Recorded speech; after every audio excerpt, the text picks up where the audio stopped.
Uma das provas mais claras dos últimos tempos de que a Constituição Federal e a legislação brasileira como um todo hoje não passam de textos meramente ilustrativos nas estantes da mais alta corte desse país. Aliás, esse caso também é uma das provas mais claras dos últimos tempos de que estão enganadas aquelas pessoas que pensam que personagens com superpoderes existem apenas na ficção, como os super-heróis e, é claro, os grandes vilões. Na última sexta-feira saiu a notícia de que a Polícia Federal prendeu 2 suspeitos de ameaçar integrantes da família do ministro Alexandre de Moraes. E antes de qualquer coisa eu já deixo claro, nada do que eu vou falar aqui é em favor dos suspeitos, até porque não os conheço e, ao meu ver, nada justifica o envolvimento de familiares em questões relacionadas à atuação profissional de alguém, por pior que possa ser essa atuação, como é o caso nessa história. Tendo isso claro, vamos adiante. O primeiro absurdo dessa história aparece logo no segundo parágrafo do texto que eu separei aqui, que é o do Poder 360, mas que diz basicamente a mesma coisa que o restante da imprensa também publicou. A ação foi cumprida a pedido da Procuradoria-Geral da República, só que os mandados de prisão foram expedidos pelo próprio ministro Alexandre de Moraes, ou seja, mesmo sendo uma das vítimas, afinal é da família dele que se trata, ele expediu os mandados de prisão. Ele fez isso porque ele é ministro do Supremo Tribunal Federal? Não, ele fez isso porque tem superpoderes. Os 2 suspeitos que foram presos não possuem foro privilegiado e não existe foro privilegiado para a vítima, ou seja, esse caso não está dentro da competência do Supremo Tribunal Federal, consequentemente também não está dentro da competência de Alexandre de Moraes como ministro. A competência nesse caso é da Justiça Federal da primeira instância. Obviamente isso começou a repercutir dentro do meio jurídico e as críticas começaram a aparecer nas redes sociais e em parte da grande mídia. O que Moraes fez então? Declarou-se impedido de permanecer no caso de perseguições e ameaças a integrantes de sua família, mas manteve as prisões preventivas dos suspeitos. Só que a decisão de Moraes tem alguns detalhes que vão além das manchetes da grande imprensa. O que ele fez, na verdade, não foi simplesmente se declarar impedido de continuar no caso. Em sua decisão, Moraes entende que, por conta do teor das mensagens dos suspeitos, que faziam referências a comunismo e antipatriotismo, as práticas em questão, além dos crimes de ameaça e perseguição, podem caracterizar também uma tentativa, com emprego de violência ou grave ameaça, de abolir o Estado Democrático de Direito, como é previsto no artigo 359 do Código Penal. E agora veja só que conveniente para o ministro esse entendimento. Tendo isso como base, Moraes determinou o desmembramento da investigação, ou seja, ele separou em investigações diferentes.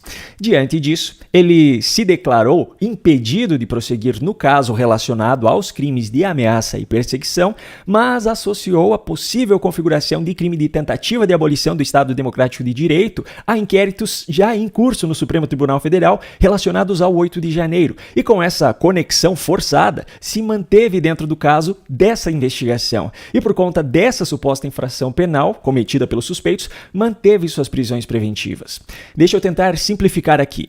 Por conta do inciso 4º do artigo 252 do Código de Processo Penal, que diz que um juiz não pode exercer jurisdição em caso que envolva ele próprio ou parentes até o 3º grau, Moraes excluiu a si mesmo dos casos dos supostos crimes de ameaça e perseguição. Mas ele afirmou que, como suspeitos usaram termos como comunismo e antipatriotismo nas mensagens que fazem parte da investigação, eles praticaram uma tentativa de abolir o Estado Democrático de Direito e isso os conecta aos inquéritos relacionados ao 8 de janeiro, que coincidentemente estão na mão do ministro Alexandre de Moraes. Agora todas as peças se encaixaram! Alguns momentos depois... Agora, a história que eu vou contar no vídeo de hoje também é em relação a Moraes e sua família, só que é daquele caso lá do aeroporto de Roma, em que Moraes acusou 3 brasileiros de terem agredido verbalmente e fisicamente ele e o seu filho. Esse caso já foi muito polêmico desde o início, porque aconteceu em Roma, na Itália, mas os acusados, quando chegaram ao Brasil, já estavam sendo aguardados pela polícia por determinação do ministro. Houve muita repercussão na mídia, Moraes deu sua versão da história, o jornal O Globo publicou até um desenho ridículo dizendo ser uma reconstituição dos acontecimentos com base na versão de Moraes, houve uma demora absurda para que as imagens das câmeras do aeroporto fossem obtidas e quando foram obtidas, a defesa dos acusados teve uma série de restrições em relação ao acesso a elas. Pois bem, você deve estar lembrado que em fevereiro desse ano, a Polícia Federal concluiu as investigações sobre o caso decidiu que houve injúria, mas que não havia motivos para indiciar os acusados. O delegado responsável na época era Hiroshi de Araújo Sakaki. Só que essa decisão obviamente não agradou Moraes, pois além de não punir os acusados da forma como ele queria que fossem punidos, ainda evidenciava que a versão de Moraes sobre os fatos não era verdadeira, pelo menos não em partes. O que aconteceu então? A Polícia Federal trocou o delegado do caso, pois veio ordem de cima para que fossem aprofundadas as investigações. Agora, com Tiago Severo de Rezende como delegado do caso, a Polícia Federal voltou atrás na sua decisão e agora vai indiciar os 3 acusados. Essa decisão, obviamente, agrada o ministro Alexandre de Moraes. Mas veja só como é a vida. Coincidentemente, Tiago Severo de Rezende, o atual delegado do caso, há pouco mais de 15 dias foi designado para exercer o cargo de oficial de ligação junto à Europol, a agência da União Europeia para a cooperação policial, lá na Holanda, para receber um salário em euro. Essa designação foi feita através da portaria da Diretoria-Geral da Polícia Federal número 358, de 16 de maio de 2024, que só foi publicada no Diário Oficial da União no dia 28 de maio, terça da semana passada.